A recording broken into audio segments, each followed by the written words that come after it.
Here. Member Rawlings, Member Ross, Member Turwater. Here. Okay. Do we have any public comments at this time? None.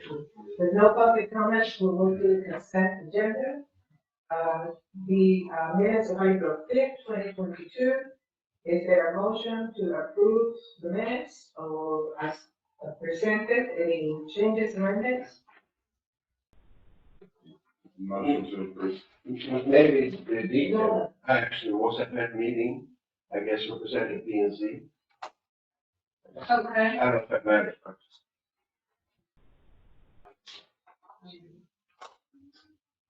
Okay. So we have a motion to approve. Is there a second? And the change, all in favor? Aye. Aye. Okay. All right, now we move to the, regular agenda. Our first item is the reports from the focus groups. And again, this is the very first report, very informal. We are just beginning, so we have, I can start. No, I think we have to take a roll call vote on the consent agenda. We did. No, we took a voice vote On the minutes? on the minutes. We need a roll call? Okay. Okay, so co-chair LeBron, Aye. co-chair Hines, Aye. member Kemp, Aye. member Johns, Aye. member Moore, Aye. member Posey, Aye. and member Carver. Aye. Okay, thank you. All right. So then now we can move to the report from the focus group and going from the chart. The first group is Natural Systems. Justin, Jason, and Pat. Pat's not here. I think he said he was going to be on a trip. So do you have you made it? Not that there is, in the works, I've listened to the help and advice of radon utility to, in the future, put together meetings with, along with radon. Okay. The second group is physical systems, and it's Diane Stewart, who is out of town at the platinum panel.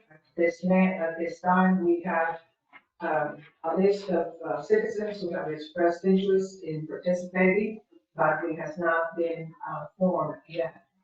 If I may take the privilege of sharing a discussion that I had with Mayor Roscoe was, we met, he's going to be out of town, and we met to talk about this next week, the meeting tomorrow.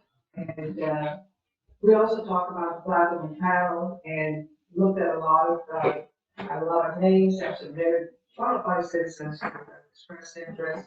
And then we also talked about getting the platinum panel up and running. And the mayor, we discussed some of the work that has been done already by the city, including, in 2021, with Kay Freeze doing assessment. So one of the things that he wants to make sure that those things are taken into consideration. And for those of you who are part of this group, or either as a member of the group or as a member of the focus group, there's very good information on our website. Specifically when it deals with the work that has been done by the different roads committees, roads advisory groups, as well as the work done by previous and current city engineers. So you may want to take a look at those. Okay, the next one is fiscal, and this is, we did meet, we met, with the city manager. And this shows Aurora, Tomas, and Brenton. Suzanne Gordon had expressed interest to participate. She is out of town. But the city manager, Tomas, and I met, and basically, I put a report there to notes of discussion. It was a discussion more than anything as a background. What is the source of our present revenues? Our potential sources for additional revenues? What are the, so I don't have to read, you have it, but it was one of the things that we talked about is that when we talk about potential sources of new revenues, and one of the issues that has not just the city, but many other cities is not in the past. First, you could do involuntary annexation. The legislature did away with that and said it has to be voluntary annexation. Under the voluntary annexation, there was a possibility, the cities were allowed to contact communities in their extraterritorial jurisdiction to discuss the potential of becoming part of the city. That is no longer in recent legislative sessions. That and the city cannot take the first step. The city cannot approach those communities. Those communities must approach the city to, if they want to become incorporated, if they want to become part of the city. So there are some, so we're just in the beginning of a discussion. And one of the things that we do understand, and we want to make sure that from everybody here, is that as the other focus groups work, we'll start working, looking at potential budgets and what needs to be, how, and alternatives, ideas, options of funding. Tomas, would you add? Sure, because, Please. well, as already said, it's been more like a general discussion, but certain things seem to be sort of overly optimistic about certain areas, like short-term vacation rentals as a source of revenue, tax money. I mean, the overwhelming majority of residents here are against short-term vacation rentals. So for us to spend a amount of time talking about how to raise revenue from short-term vacation rentals seemed to be contradictory to what the overwhelming response to that issue is. Okay, so I was arguing against wasting time basically on that issue. Let me talk briefly about road improvements and how expensive it would be and would not have to be financed. And I think the tentative conclusion to that is that you shouldn't be doing it piecemeal because it's going to cost you a lot more to do one section at a time. And you would have the citizens who are not getting the positive impact of as somebody else's being improved, while your own street in front of you is still bad. So we were thinking that the best and not only the best way we really could make a big bond issue out of it, okay? So that you could contemplate doing the entire city at one time under one bond financing, okay? And then we had this discussion about commercial development and how to raise sales tax revenue, but we have so little land available here that on the market, it's not going to make a difference.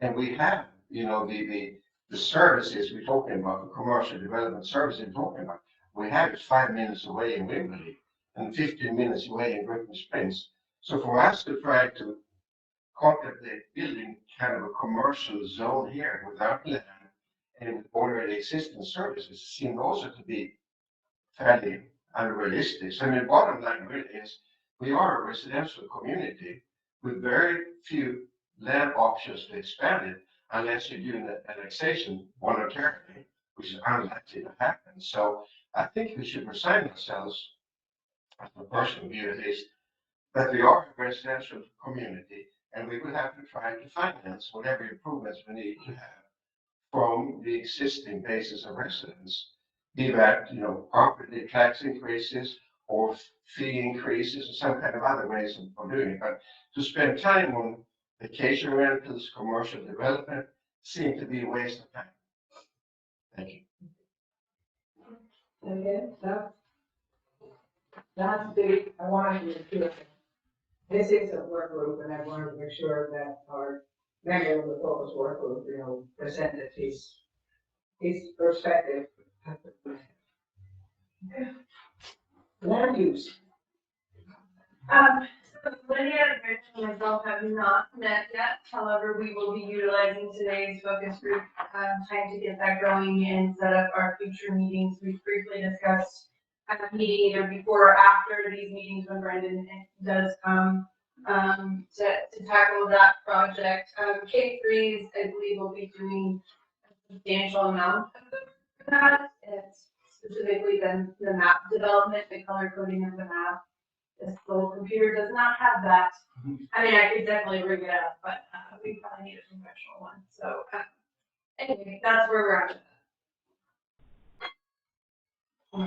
All right, so we've covered, about now to the work parts on our agenda. So let's go now to the item number 3, which will be the first review, discussion and possible edits of the following sections of the plan: vision statement, background, basic outline, introduction, and overview. And co-chair, I will take over. Okay, so these sections have been heavily edited since the last time we met, to condense them, reduce extra language, kind of remove redundancy and clean them up a bit. I know, we potentially wanted the vision statement even smaller. I didn't really see a way to do that in the Word. Right now on page 2 of the actual plan. The only other option I could see is breaking it into 2 parts and kind of titling them differently and using only a statement from the vision statement as a vision statement, which we could still do. The one thing that did not, I need to go back through, Greg had mentioned that some of the numbers should be converted into words instead of in numerical form for anything under 10. And so that is something I've missed in my notes, but realized after this packet went out that I needed to do so. So if you notice that, please know that I am going to work on that. That has not been done. Oh, whenever you're doing that sort of thing, specifically on 10, it's kind of a toss-up on that one, but since it does a couple of times, 5 to 10 years, so given that, it's probably best to write it. Okay. Heard. So, was this going to be sent out, this document, to us? We did send it out. It came out in the agenda packet to the email to y'all. So there was the link to the agenda packet, and then below was a link to this document, the working copy of it. So I made you all a copy, and so I think we'll just continue that habit from here on out. I'll just send out a new copy each time. So don't go back and click old links because they won't be good. But yeah, we'll just keep up that habit, and I am going to work on getting it projected out there. I did not realize we were not going to be able to just throw it out there this time. So Yeah. There was an email sent out with a link to a Word document. That wasn't, I guess, this document. I wasn't aware that it was going to be in the package, but good enough. I plan to run through this and provide, some notes. I'll have that for next time. okay, With the new update. sounds good. Never. Yes, It would be useful to have a direct line to see the changes that have been made from version to version. Yeah, it's not about it, it just gets real messy.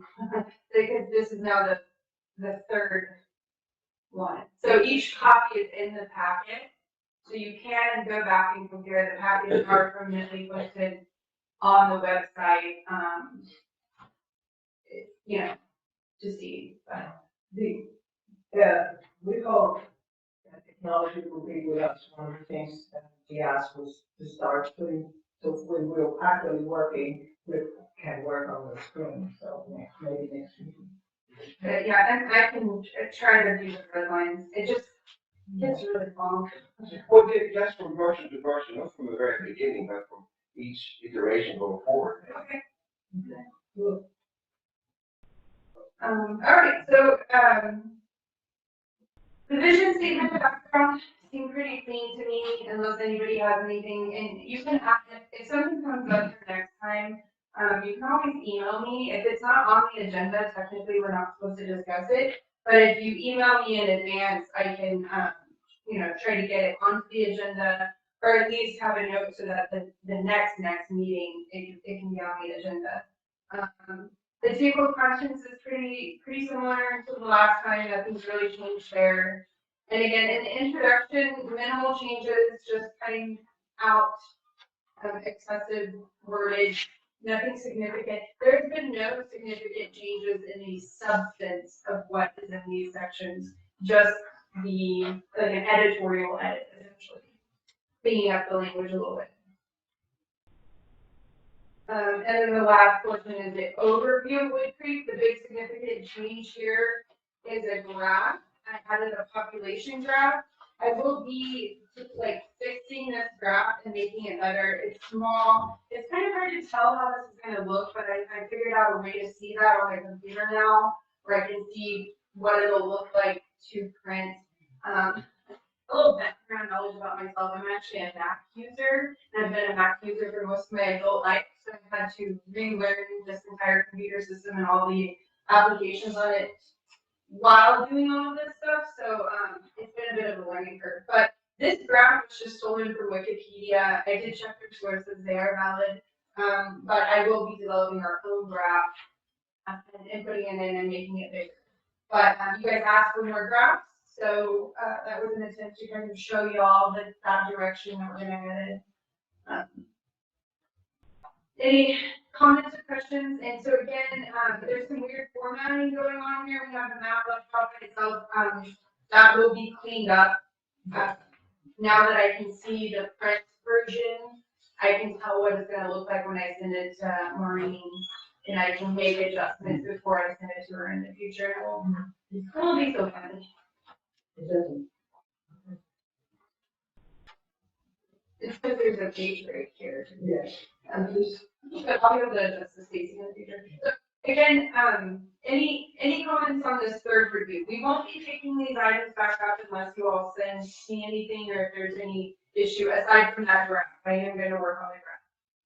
I have some stuff, but it's basically things like commas and capitalization. Okay. You want to just give the notes? Yeah, will you just submit them to me? Editorial things are not, it's substance that needs to go through the work group review process, but editorial comments are pretty easy to incorporate and kind of standard. And the whole document will be in the packet each time, shown to the public over and over and over. So any small changes like that we can make are easy to incorporate. So yeah, if you just want to. All right, then I'm just kidding. Anything else? We're gonna do red, the teacher red marks. I'm open to them. But I think the material is great, but I would be lying if I said I take no pleasure in editing. Me too.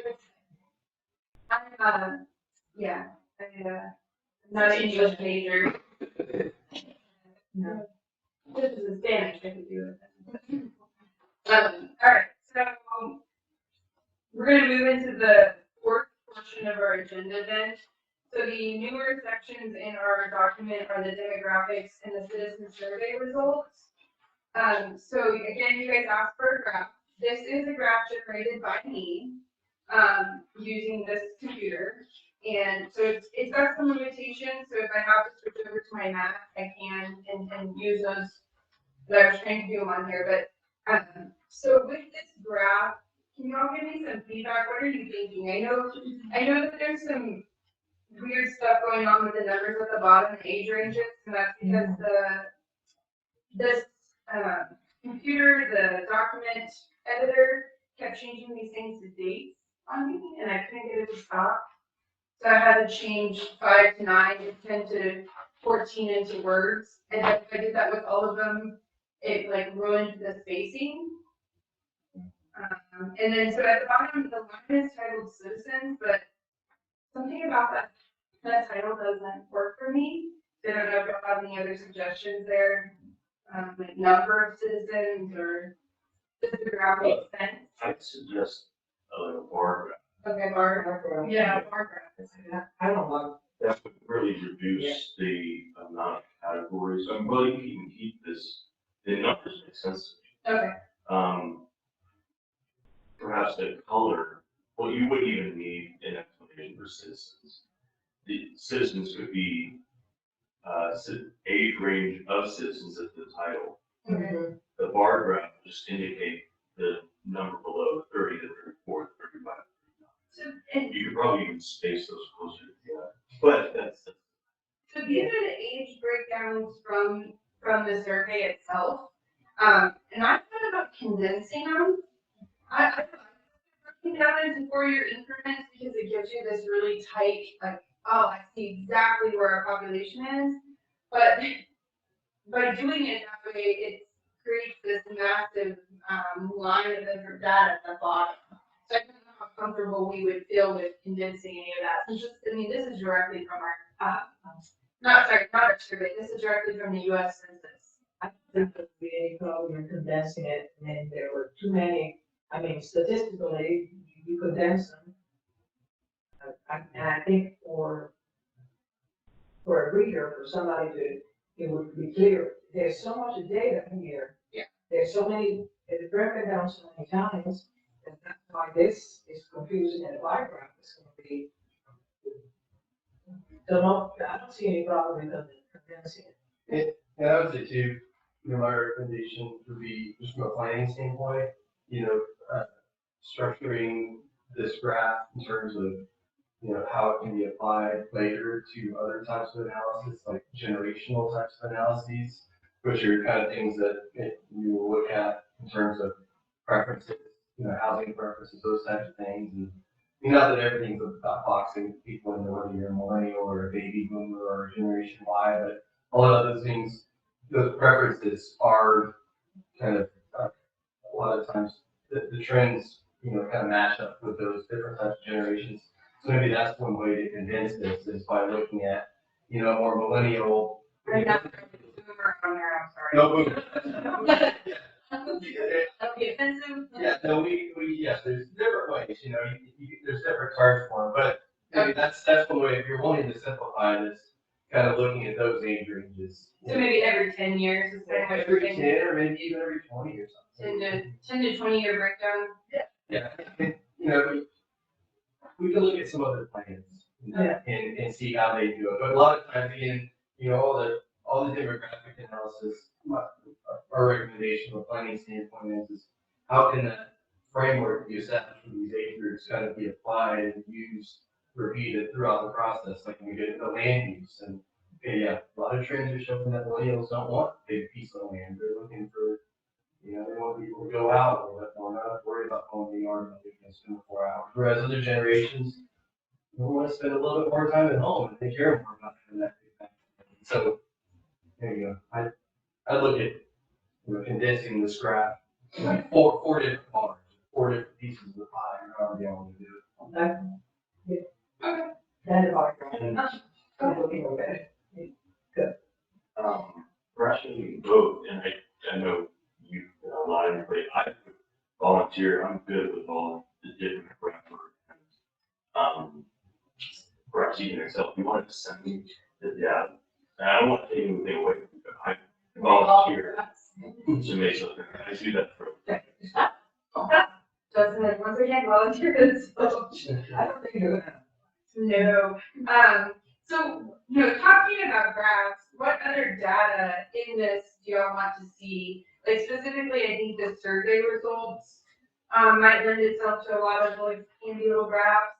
I just didn't, I didn't want to make graphs out of everything. Because then it's like graph heavy and all of a sudden it's too much. So if we could go in and maybe highlight, okay, these are key components that I think would be served well by a graph. And then we can share that information with Justin. I think that'd be great. What we did in the vision plans is the survey was available. But you're right, I think you don't need too much. I think what you have here is probably sufficient. Okay. I- And then I changed that word. It just says the median age of Woodcreek is 59 and the population distribution follows a bell curve that skews slightly towards retirement ages. Mhm. So y'all did not like my previous statement. How do you feel about this one? Sounds good. Are we gonna define retirement ages? I did ask her, and I deleted it, because I was like, this could be. Well, I don't know. I was gonna say retirement varies now. I mean, there are a lot of people that are retiring in their fifties, where it used to be it was the sixties. So typically, I believe retirement age, is constituted 60 to about, 60 to like 75. Yeah. But it could drop into the 50s now. That's just a newer. I think that it would be interesting, I don't know if the census go into it, because what I've noticed from, this is anecdotal, but I have noticed being in the River Valley, for many years, we have been very volunteer-based, because we had a sizable retirement population that wanted to be occupied. And all entities are now struggling finding those resources, because this is a natural trend, the baby boomers are retiring later because of the economics. They're the sandwich generation, they have children that are back home taken care of, they have parents they're taking care of, the cost of living, I haven't seen much said recently about this, but I think that you see some people who are retiring earlier, because some of them, based on reductions in personnel and reductions in the workforce going outside the country, and they're still going for a second job because they need a second job to maintain their standard of living. So it's a challenging, but we don't have to go into, I think if you stay with the standard retirement age for this purpose, we move on. Never. So Since the word pregnancy in the about 70, why don't you just say skewed towards an older population? Yeah. Make it more equal. is older feel good? When people call me a millennial, I get annoyed, but I don't know what the. Okay, I think retirement, using, like, identifying and asking a question if you're retired, that's helpful, because, again, part of the demographic analysis is trying to get an idea of what is the lifestyle of our citizens? Are you living and working at home? If you're retired, that means that you're not leaving as much, so that means that this place, you're here 24 hours a day.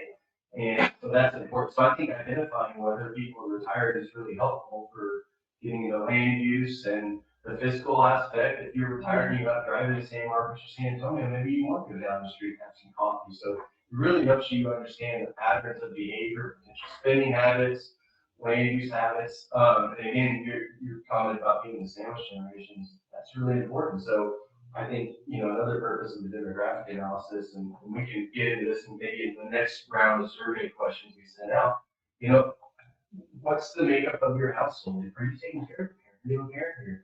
Do you have a parent here? Are you raising your grandkids, or do you have kids? And so all of that really helps to figure out, what kind of activities, what kind of family makeups we have here in this community. That helps us understand what we have now.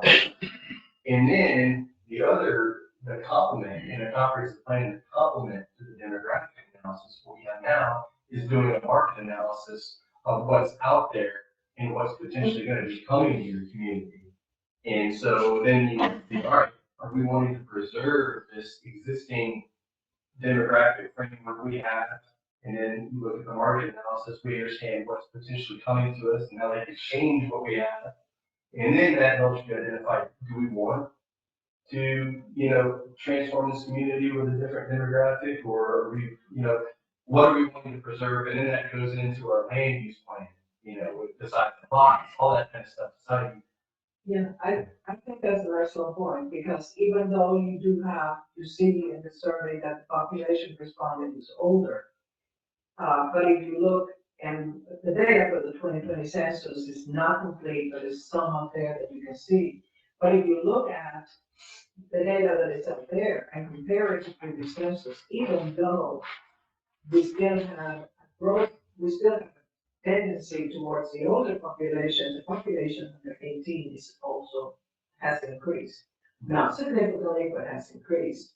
And I believe that is the point that is made in the plan about families, the school district, the affordability of housing. You can buy,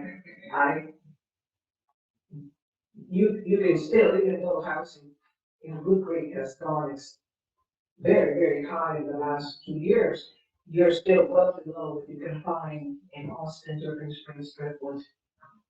That's a great point. And that's how I think I've said it a couple times, from a planning standpoint, when you're looking at comprehensive plans and when you look at physical aspect, you have to use the analysis widgets. Right now, you guys, y'all are business, we just look like a business, y'all are manufacturing widgets. The widget you manufacture right now is the hill country, a larger plot, not your typical cookie cutter kind of subdivision. That's the widget you manufacture, and that's worked out real well for a certain kind of demographic. And so, looking at current demographics, that helps you plan for the future and decide, well, keep manufacturing the same widgets. What kind of demand is there going to be from other customers to manufacture different widgets, i.e., KB Homes is going to be trying to come in here and, create different products in this community. You guys want that? So yeah, it really, and then that's what feeds into this goal. Okay, we manufacture different widgets, we can make some more money, and that can help pay for our roads over here. So it really helps it. So on the survey, we did ask about retirement. We do have feedback there. The demographic input on the survey is a little bit problematic. It is included under the focus area, so maybe we might need to pop some of that into the demographics instead of there. So we are kind of just waiting on the 2020 census data. But the reason the survey is a little bit difficult to get the demographics from is because it was only one per household.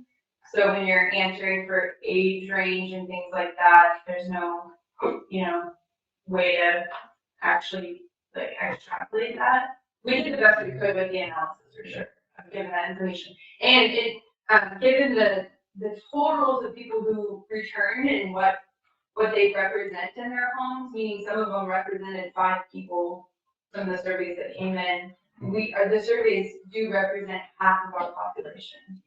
So that's pretty good, and we only got half of them back, so that's still pretty solid information. It's just the demographics of it can't be used exactly, they're just a little limited. But, okay, so the rest of this demographics, it talks about the housing market just a little bit. It dips into that concept of where I was just sharing about how houses are pretty expensive. Woodcreek's seen a rise in cost, but we still maintain some of the best value as far as home size, the low taxes for what you can purchase here in Woodcreek. We still have really good value on that front. And then it addresses kind of what Tomas was talking about earlier about how, the city's limited in the land that we have. Most of Woodcreek is built out. It remains residential. So really the ETJ is where if there is any development to Woodcreek, that's where it's going to happen, and that ties into the future land use. And then we move into, once again, our businesses. We only have 3 major commercial enterprises, Quicksand, Hill Country Spirits, and the Camp, who is the second largest private landowner behind the golf course. And then I just kind of once again mentioned there's a handful of other private and small businesses operating in home offices. I did not put the sausage maker in here yet. People can't shop there, so it's not really a reason to. Right, and so, but it maybe kind of is covered around other private and small businesses. It just mentions home offices, but Yeah. I could maybe tie in that there is that retail space, but Yeah. I need to do that. I overlooked a page in my notes when I was turning the pages stuck together and I just turned past them, but I will clean that up. And so the last thing today, before we move into our focus groups, we're gonna look at the citizen survey focus areas. So this is technically the second time y'all seen this information. Besides like editorial comments, the main thing I would like for y'all to be adding in is substance, right? What are we missing? What do we need to include? And then in this area, what graphs do we want here? What of this information is graph worthy or would be more relevant visually than just written out? We can look at some of the graphs that were developed by Kerry Priest for the survey. With some, I don't know if some would be transferable. Yeah, we own them. Yeah, I think so. I think some of them. We gave you all the data files, but we can go back to the Yeah. data files and change those graphs. So the only difference is this is a big over analysis of it. So we could pull some graphs from their document, and that's a great idea. But this is a bigger scope and question specific. Because their presentation is question specific. In fact, the survey, when I reviewed the survey, to me, the three comments, the comments that they were making, you know, then when you said, do you have anything else to say, and they were the narrative comments, were more, some of the responses were very difficult to ascertain because they were Kay Priest kept calling it neutral. Yeah. So basically, it was, but then it's hard to, I don't know if it was the way the question was asked or exactly what happened, but he didn't have this type of neutrality in the surveys for 2030 and 2020. And I think that's something, Selena and I want to take this opportunity to introduce Selena. Selena Angel is our newest planner at Kay Priest. She's she's a trained architect. I've worked with her in the past, which she just graduated, so Kay Priest was like, we cannot let her get away. She has already started coming in. She's helping us out with comprehensive planning that we're doing for the city of Lanco, so she's going to be a huge resource in this process. She's also a recent grad, and so that helps in terms of building too. And so that's another reason why we wanted to get her in here, because I'm just gonna say she does everything that I do, but there's a lot of skills. So I wanted to take a minute and introduce. Welcome. Thanks for having me. And so with that, Selena, she's taking the first crack at some of the review, the second round of the survey questions. And so we're working on that for you guys, and that's something that we want to do today, because we need to wrap that up for you guys to get y'all the next survey question. Something else that we were working on. Well, we need to hear and get some feedback from the focus groups, because the focus groups ultimately are going to be a part of that, the next round of survey questions. And that's really what the next round of survey questions is going to be, as a function of each focus group. There will be some new questions that are pertinent to natural systems, new questions that are pertinent to physical systems, some more questions that are pertinent to physical systems. And so we can go into that next dive into survey questions as you're pointing out, Mayor Pro Tem, and get more detail on that. So there aren't such neutral in there. The problem with our previous survey on that front is typically you force a choice, so you would remove that neutral option. We just hadn't gotten there yet. It was, yeah. So anyway, in the future, I would recommend that we remove a neutral standpoint from the answer choices. And that's the thing. Now that we're, the first round of survey is casting a wider net with the questions. Yes. This time around, we're going to cast a much smaller net, so that lets us get into more detail rather than leaving it open for neutral questions. I think what she's working on is, okay, let's get in and just say, what things about Woodcreek are you most concerned with preserving? We just give people some choices. You like 1, 2, and 3. So we can get into more detail on that with the streets. what specifically about the streets do you have an issue with? Is drainage a concern, or are you wanting some areas devoted to walking? So we can rank those kinds of things, so we can really get into real detail on the survey questions. Maybe just have 4 survey questions per focus group. I don't know. So I don't know if all the focus groups will be generating survey questions. That's gonna be up to them and how they wanna operate. And so we haven't taken the idea of a second survey, like a bigger survey off the table. I just don't know that we're gonna go that direction yet. I think we're kind of waiting to see what everybody decides to do. And then also to see what your analysis shows of any large areas that we maybe overlooked in the first survey that would warrant a second survey. So like I said, I don't know that we're there yet. I'm planning to do a full-scale second survey. It might be possible that we just do a handful of micro surveys, or that we handle it in a kind of a different, a less broad manner. Exactly. That's kind of, I wanted to bring that up because I know that's come up a couple times. So I wanted to, that's on our radar. Is, Okay. What to potentially do with more questions and kind of let that process happen organically. Okay. As you wish. Yeah, right. Sure. Councilman Burner submitted some comments at the last meeting in writing. And one of the things he was talking about there was, would you like to have another park? But we would never ask, are you willing to pay some extra for that thing? So I think if I should be another survey, we need to somehow have a question like, would you like a park? Would you be willing to pay for it? It's a swimming pool. Would you be willing to pay for it? Yes or no? So you guys need more direction as to what we really should be focusing on. I agree. They're very specific and forced the answer. And neutrality really wasn't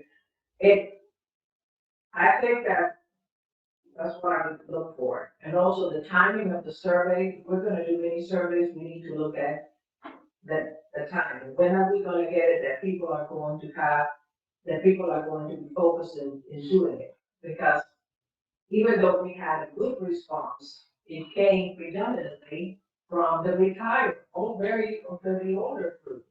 And maybe it is because they have more time, because they are, Because it wasn't digital.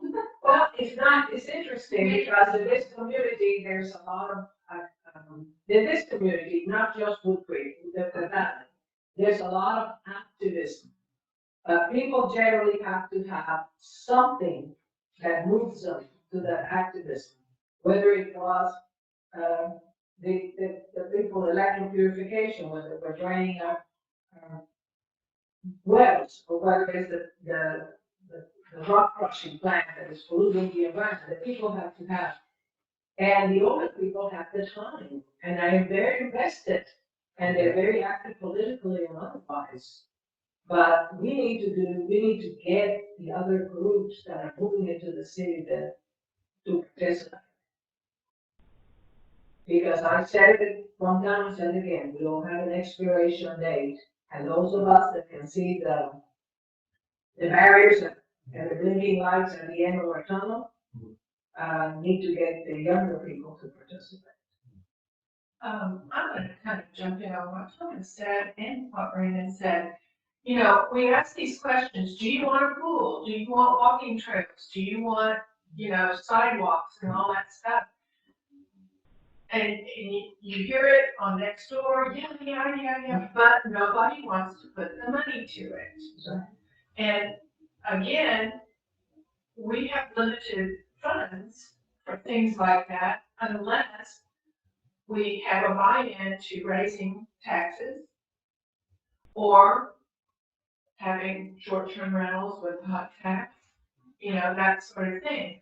So, and even hot taxes can only be used for certain things. I mean, it's a very narrow, it has to be tourism. Well, what do we have here for tourism, besides the golf course? Parks, all right.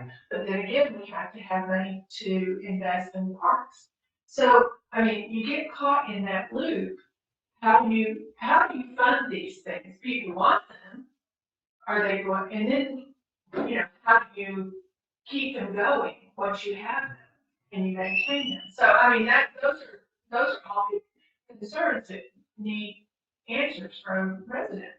It's accurate. So, that's a wonderful point of what we're doing. So a, comprehensive master plan, or the comprehensive plan itself is an aspirational document, that identifies the city's current situation and what our citizens want.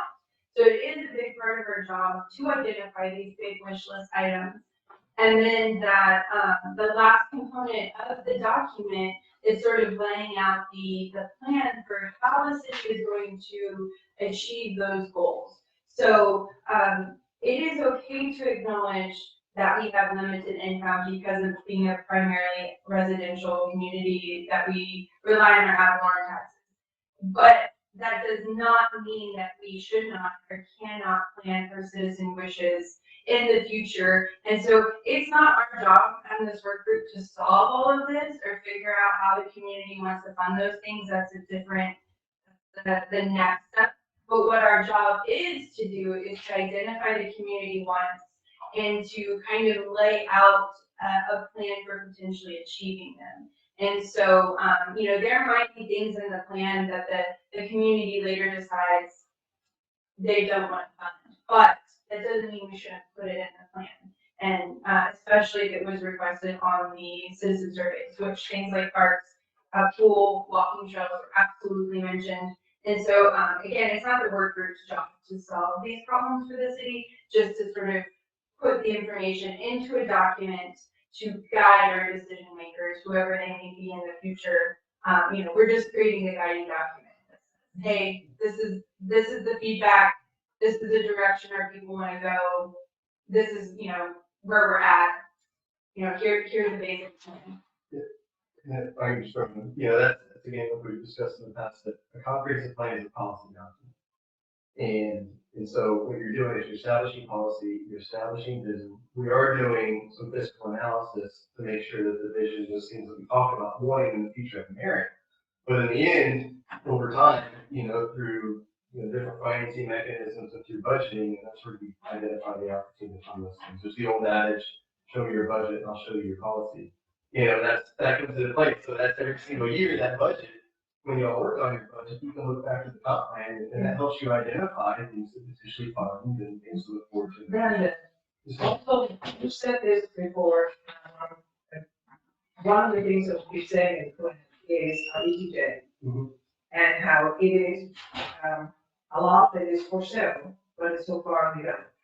And I think that, to me, one of the issues what I would like to see the comprehensive plan done is it would be a document that would give us some strength beyond our ordinances. We have a few ordinances that have jurisdiction under the ETJ that would give us an opportunity to work with in that area.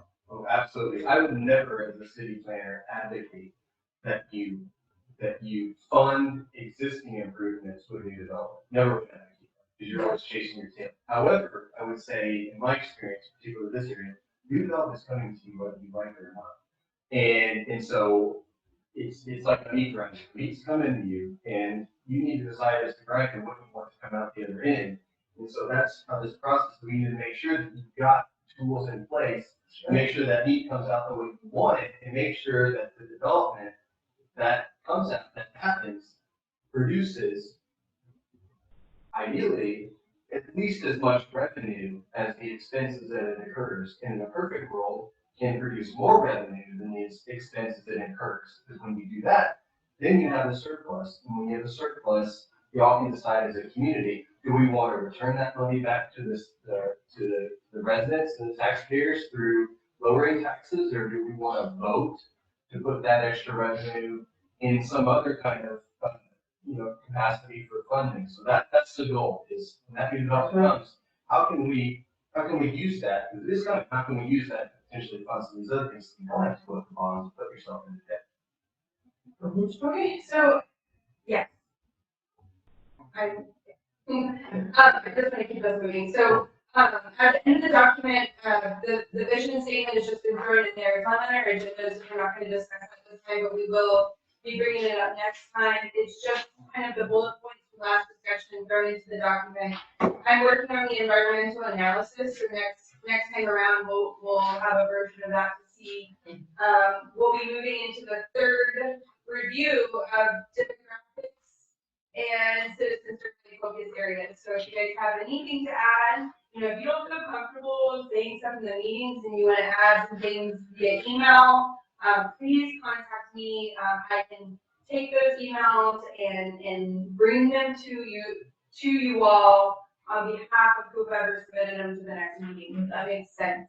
So I know it can be hard in the moment to edit, so you can send in feedback and we'll bring it and incorporate it and work with it. Hopefully. For the next meeting, so hopefully we will have, this couple meet again. And then, some of the members who are out of town should be meeting again. And we should be farther ahead in the, getting the platinum panel, filled. At this point, is encouraging for what they have. Do want to take a few minutes, which is relevant to the section that I have been working on. I apologize that I didn't do much. On it. It's a Woodcreek and the Wembley Valley. One of the things that is happening in the valley is the traffic.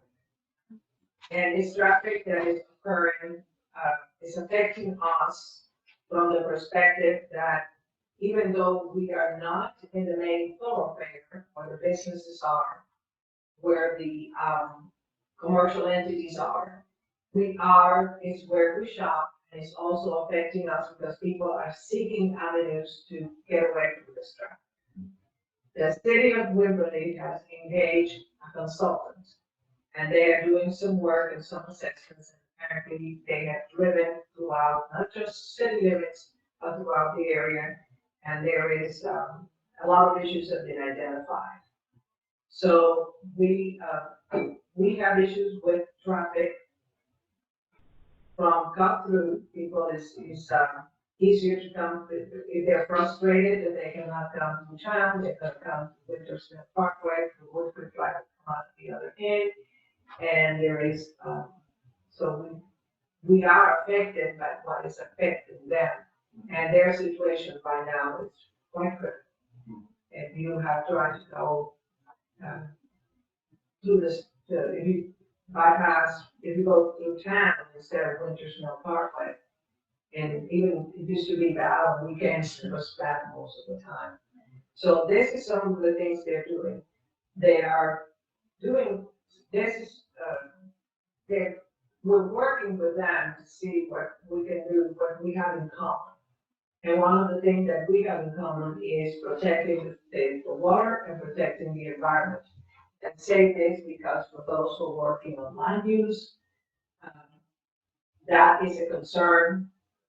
Some other communities in the valley are concerned about any development that is going to put greater demands on the water resources.